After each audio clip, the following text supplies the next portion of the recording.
Hey guys, Luna here. Welcome to episode 16 already of our Fallout Settlement Guide.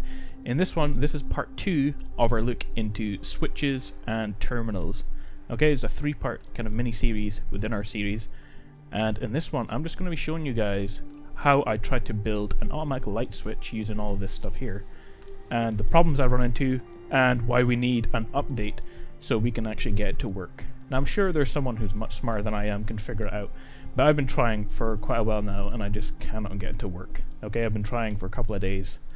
And yeah, obviously I haven't been doing it for 2 days straight, but you know, I've been doing it a couple of times over the past couple of days.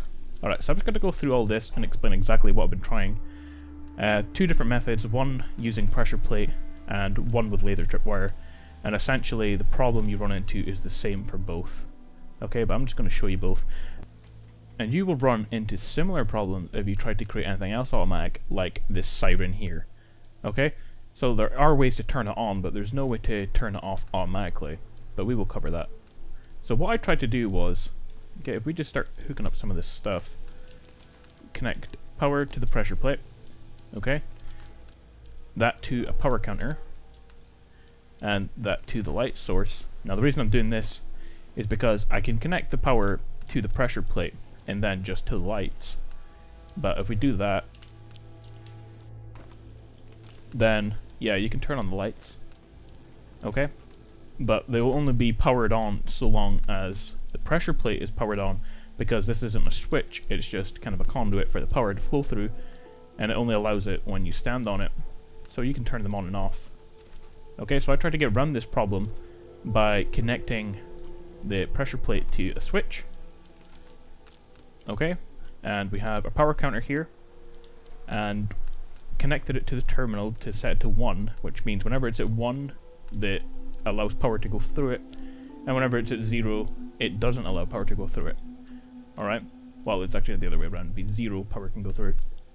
And what I did was, I done that, and again, you have the exact same problem. Okay, it only allows power to go through when you actually stand on it, because these are just conduits for power to flow through and not actual switches. Okay, so it all goes off. So again, to try to get around this, I connected the generator to the power counter. Okay, and let me just do that again so it resets. There we go.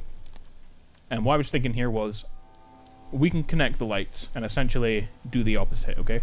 Use the pressure plate to turn the power counter off, and essentially no power will be going through the power counter to the lights, okay? And then when you turn this back on, the generator will power the lights, okay? So it's kind of essentially the opposite of what I tried to do originally. But the only problem we have here, okay, and again why it did not work, is if you stand on it, you will see that nothing happens. And that is because the power counter requires you to turn the power on and off again in order to reset. And since it's connected to the generator, it's constantly powered, and then there's no way to reset it. And that's a problem we run into with the laser tripwire. So we'll just delete that. And if we connect, we can delete this one as well. If we connect the generator to the laser tripwire, and that to the lights, okay? You can create a laser tripwire and have automatic lights either turn on, but the problem with this one is there's no way to turn the lights off automatically. So you have a semi kind of automated light system, but the only way to reset the lights is to actually do it manually. You see? You can do that, you can have your automatic lights come on again, but there's absolutely no way to turn the lights off automatically, because it's the same problem we have here. You need the laser tripwire to turn on and off again in order to reset the tripwire, but since it needs to be connected to the generator, there's no way to do that. So that is just the main problem, kind of, and why we really need an update for this game, or just the settlement part anyway, so we can get some automatic builds going. And the way to get around that would be simply, or the simplest way I found, would be to either have a pressure plate that is a switch and not just a conduit. Okay, so whenever you stand on it, let me delete that. Whenever you stand on it, okay, it turns the switch on. Okay, but it stays on. There's no reason why it can't stay on because it's connected to the generator, so it still has power.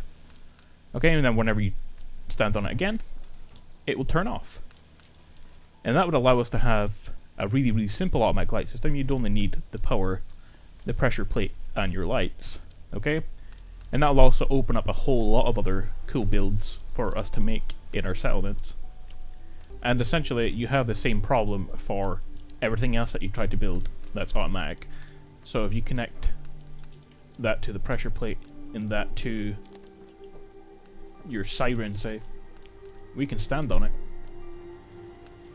and it'll power up for a second, but once it's gone through its one power cycle, it will turn off again. Okay, and that's not what you want.